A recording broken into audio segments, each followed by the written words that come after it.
Doko IT Müdürü Fikret Kırık'ı Manage Engine, Service Desk, Desktop, Central ve Active Directory Op Manager sunumlarını yapmak üzere sahneye davet ediyorum.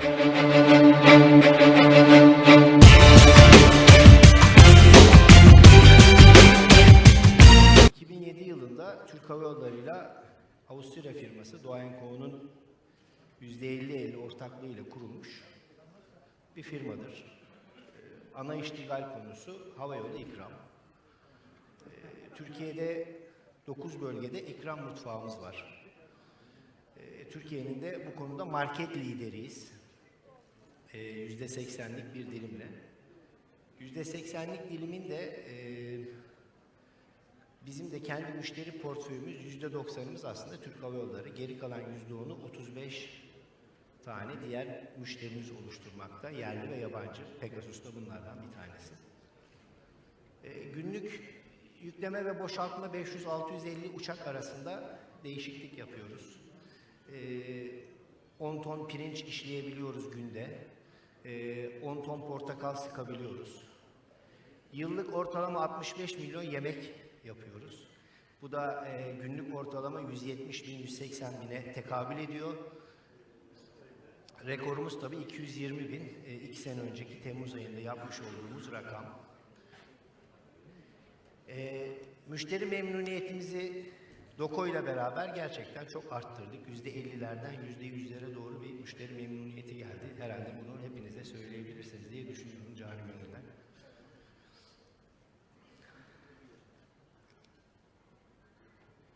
Doko aslında neler yapıyor? Doko tarafını da tanıtmak istiyorum. Dünya çapında 30 tane mutfağı olan, bunlardan dediğim gibi 10 tanesi bizim Türkiye'de.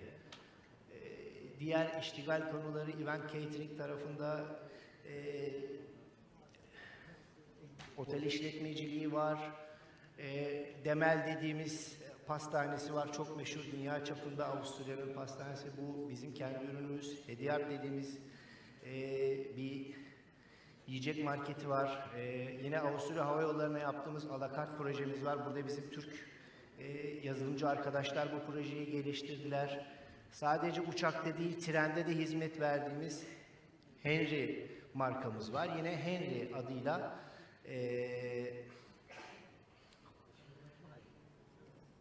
yiyecek marketinde Önder Avusturya'da şu anda sadece market zinciri var.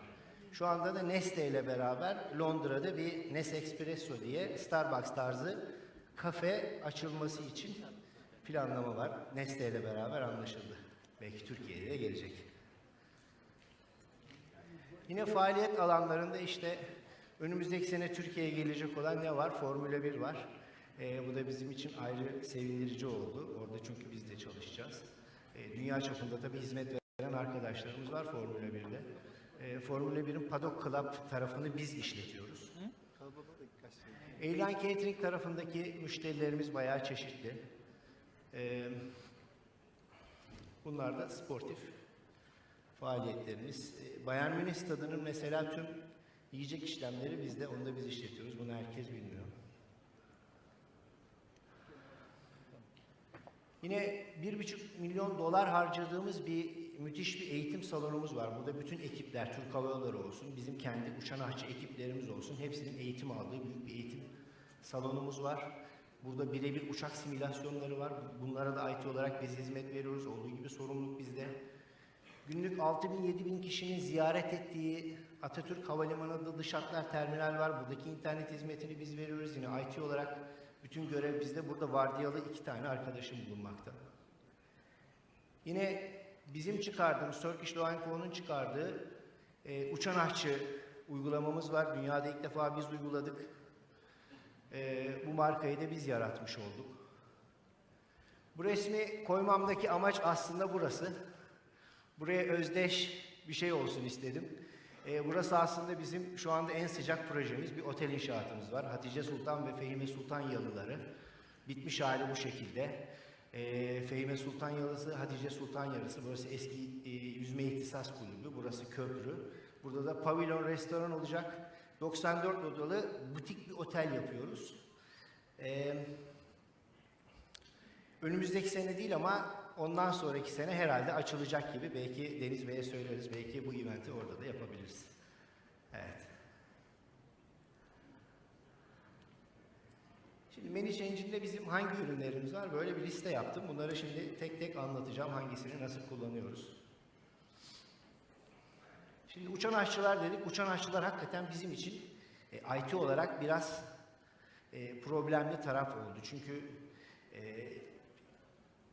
1000'e yakın bir sayıya ulaştık ve o 1000 kişi hiçbir zaman şirkete uğramıyor. Evlerinden uçuşa gidiyorlar. Uçuşlardan eve gidiyorlar. Şirkete uğramalarının sebebi IT'sel. Çünkü niye? Şifrelerini unutuyorlar. Ne yaparız, ne ederiz? Ne yaptık? Bunlar için AD Self Service Plus diye bir site oluşturduk. Dünyanın neresinde olursa olsunlar bu siteye erişip kendi şifrelerini SMS vasıtasıyla değiştirebilir hale geldiler. Bu da iş yükümüzü bayağı bir azaltmış oldu. Evet. Bir de nesini kullanıyoruz? AD Self Service'in organizasyon şemasını kullanıyoruz. Kim kime bağlı, ne yapıyor? İşte ben kime bağlayayım, IT direktörüne bağlayayım, altımdaki kişiler kimler? Otomatikman insanlar burada organizasyon şemasını görebilir hale geldiler. Büyük yapılarda bu aslında biraz faydalı gibi. Diğer bir ürünümüz AD Manager Plus.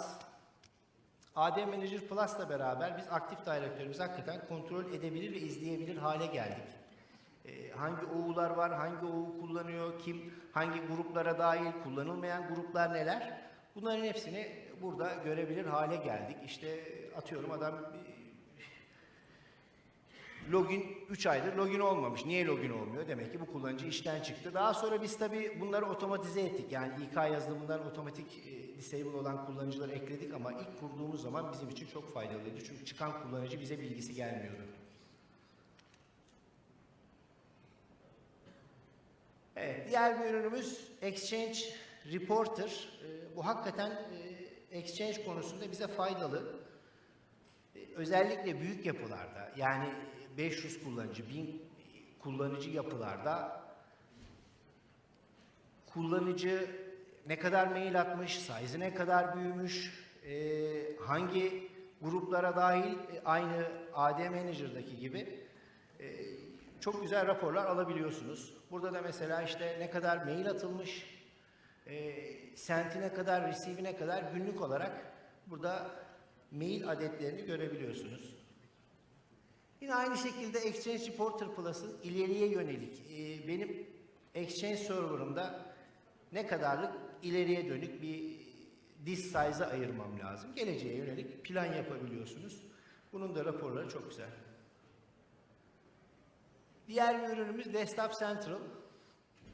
Desktop Central bizim gerçekten donanım ve yazılım olarak envanter kaydımızı tutmamızı, yani kayıt altına almamızı sağladı.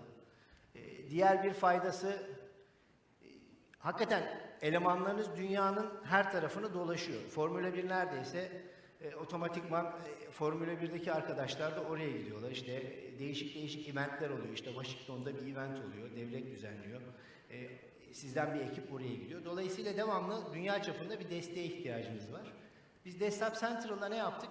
Bu arkadaşların ekranlarına erişebilir hale geldik. Dünyanın neresinde olursa olsunlar. Güncelleştirmeleri ne yapıyoruz? Desktop Central'da yapıyoruz. Sureş'in dediği gibi işte bizde de Vsus ve Scom vardı. O Vsus ve Scom'u biz de bıraktık. Bunu bıraktıktan sonra ne yaptık? Artık Desktop Central'ı kullanıyor olduk. Evet.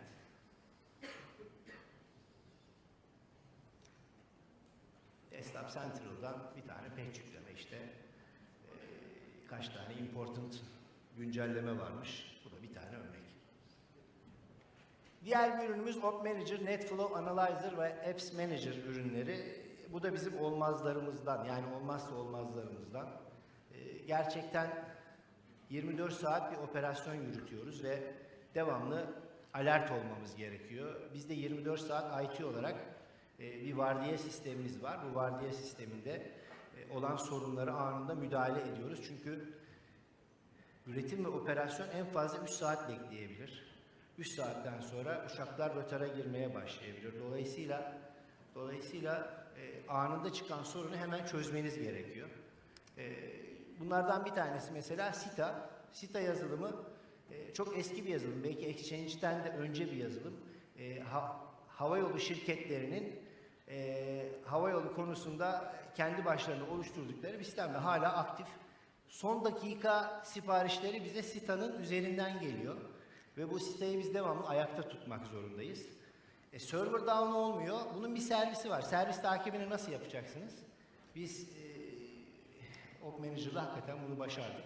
SITA'nın servisi arada sırada down oluyor ve biz bunu görüyoruz artık ve otomatikman vardiyadaki arkadaş bunu ayağa kaldırıyor. Yine aynı şekilde ağ cihazlarını takip edebilir hale geldik. Adana'da lounge işletiyoruz. Adana Lounge'unda bir tane ürünleri gören kameramız var. Üretim müdürü diyor ki ben oraya arada sırada girip bakacağım. O ürünler taze mi? Elemanlar çalışıyor mu? Takip etmem lazım. Ona bağlı bir tane modem var. O modemi nasıl takip edeceksiniz? Bu ürünü. Evet. Bir ekran örneği. İşte bu App Manager ile alakalı. İşte Available kısmı, Help kısmı.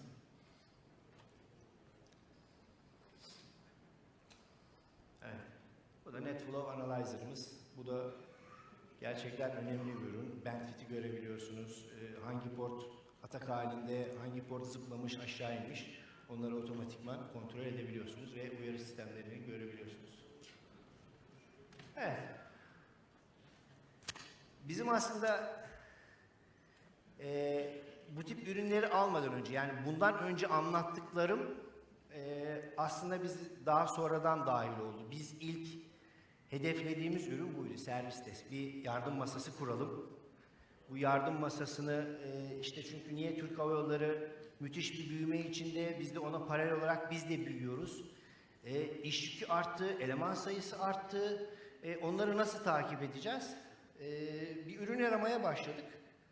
İşte Vitel karşımıza çıktı. Vitel'le beraber servis desk ürününe karar verdik. Onun yanında da bize diğer ürünleri de sattılar. Evet, ne yaptık biz servis desk ürünüyle?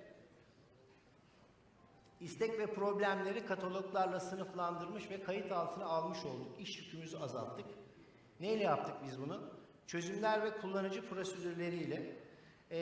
En çok gelen sorunları bir şekilde toparladık. Toparladıktan sonra çözümler oluşturduk. O çözümleri kullanıcılara sorduk. Kısa kısa FMT dediğimiz 5 minutes traininglerle kullanıcılara bilgilendirmeler yaptık.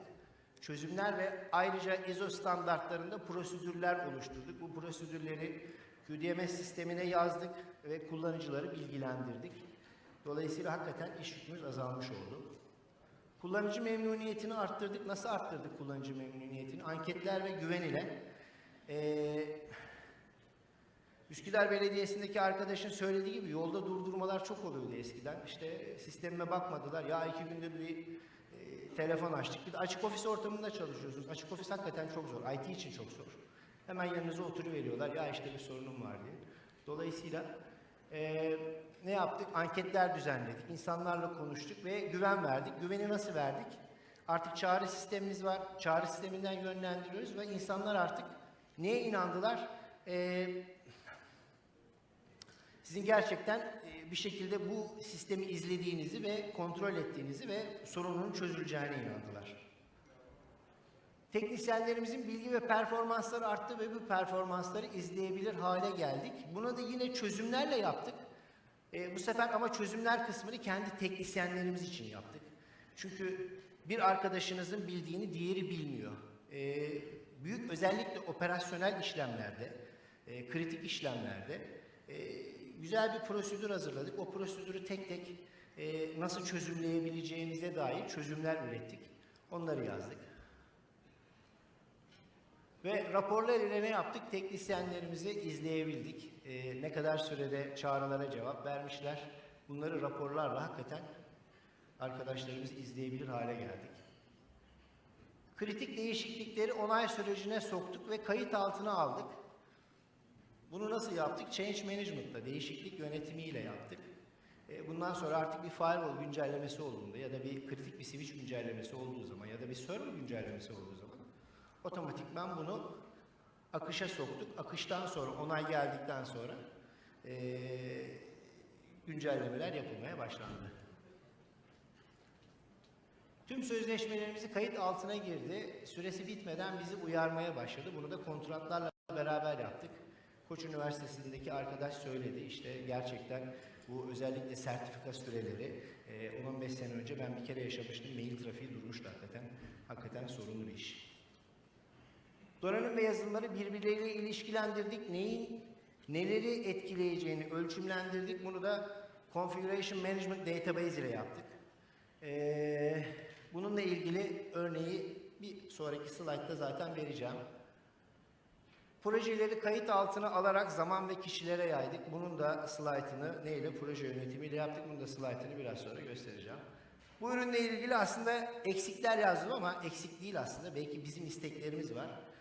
Özellikle hakikaten aktif kullanıyoruz. Ürünle ilgili QR barkod oluşmasını istiyoruz. Çünkü bir asset number'ımız var. Özellikle envanterden bahsediyorum. O asetleri biz otomatikman ürünlere yapıştırmak istiyoruz. Ve bu QR barkodun da bu yazılım tarafından. Çünkü işte hangi rafta bir switch'se, hangi portta işte kime ait, kime zimmetlemişiz o bilgiler otomatikman zaten burada var. Dolayısıyla o bilgileri toparlayıp bir QR barkod oluşmasını istiyoruz. Birebir görüşmelerde bunları zaten kendilerine ileteceğiz bugün. Envanter formları oluşturamıyoruz. Envanter formu, zimmet formu ve bizim arıza çıkış formu. Ürün arızalıysa zaten biz bunu dışarıya çıkarmamız lazım. İşte bir güvenlik prosedürümüz var. Mecburen imzalı kağıt gerekiyor. Bunları da otomatikman 2 rapor şu anda manuel yapıyoruz. Bunlar bizim isteklerimiz. Umarız yapacaklar. Evet. CMD bir örneği verdim. Bu bizim sistem odamızdan bir tanesi. 2 tane sistem odamız var. İş sürekli yapıyoruz. Bu bizim bir router'ımız. Router'ın bir tane sorumlusu var. Network admin arkadaş var. İşte bu router giderse neleri etkili ediyor? Otomatikman CMDB ile bunu yaptık. Aynı şekilde bir tane UPS'e bağlı. UPS'in sorumlusu kim? Bu UPS giderse nereleri etki edecek? O da burada CMDB'de gösterilmiş durumda. Bu da proje yönetimiyle ilgili bir örnek. Proje yönetimi. Bu örnekte biz yazıcı ve sayaç maliyetlerini gösterdik. Herkese yaydık. Güzel bir proje oldu hakikaten. Konica Minolta'nın MFP'lerini kullanıyoruz. Aşağı yukarı toplamda 100'e yakın, 100 mü 150 mi öyle bir cihazımız var, ürünümüz var ve tüm Türkiye çapında dağılmış durumda. Onlar OPS sistemini kullanıyorlar, biz SafeQ sistemini kullanıyoruz. Ay sonları geldiği zaman bunlardaki sayaç bilgileri karışıklık oluyor. İşte onlar fatura kesecekleri OPS, biz dedik ki yok böyle olmayacak bu iş çünkü anlaşamıyoruz. Biz de SafeQ sistemini kurdunuz, otomatikman SafeQ sisteminden biz bunu otomatikman işte kim ne kadar çıktı almış, renkli mi almış, siyah beyaz mı almış, ne basmış bunların hepsini zaten görebiliyoruz. Dolayısıyla faturaları da SafeQ sistemi üstünden basalım dedik. Şimdi yeniden bir serverlar kurduk. Server kurduk işte hepsini Active Directory'ye ekledik. Departmanlara dahil ettik. Otomatikman güzel bir proje yaptık.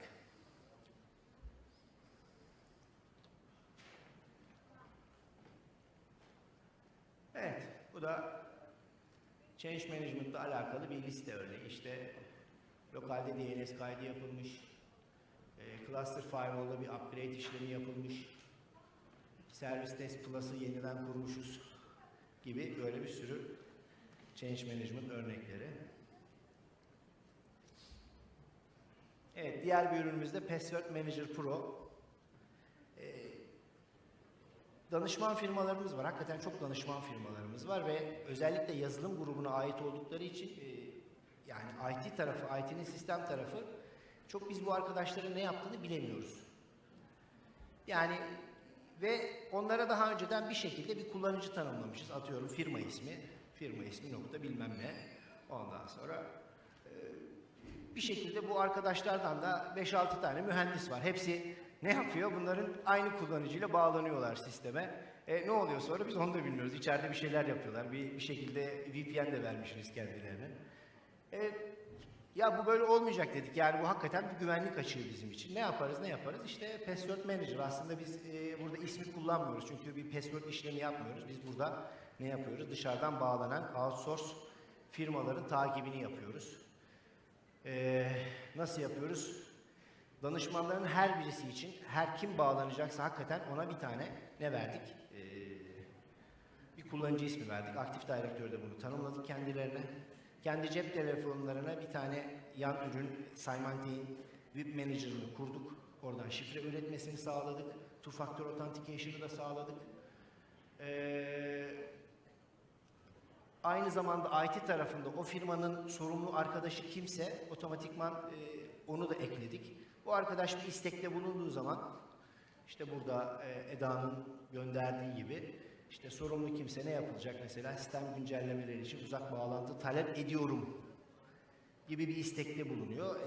O kişiye mail olarak bu düşüyor. Sisteme otomatikman giriyor.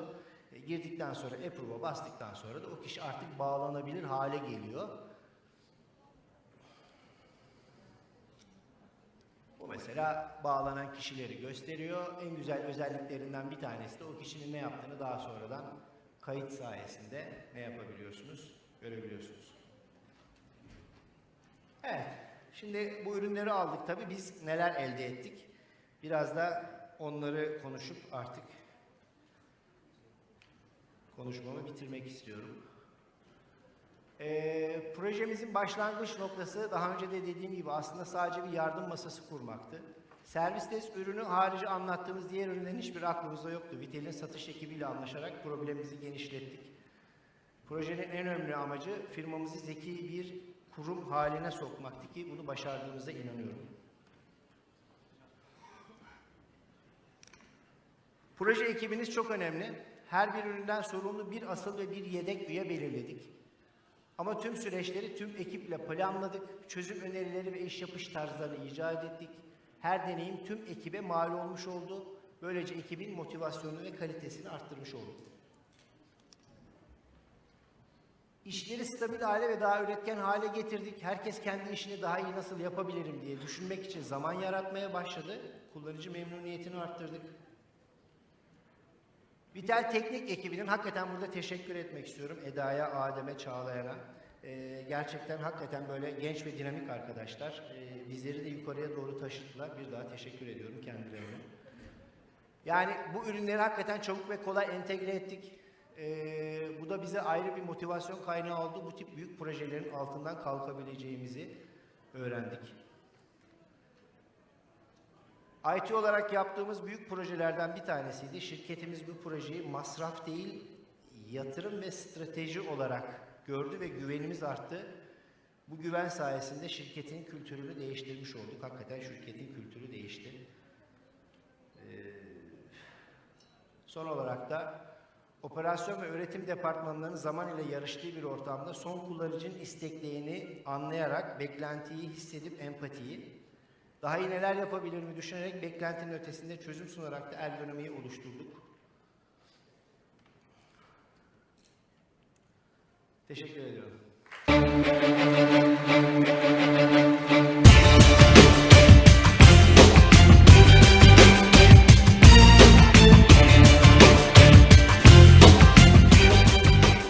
Turkish Doko IT Müdürü Fikret Kırak'a çok teşekkür ediyoruz sunumları için.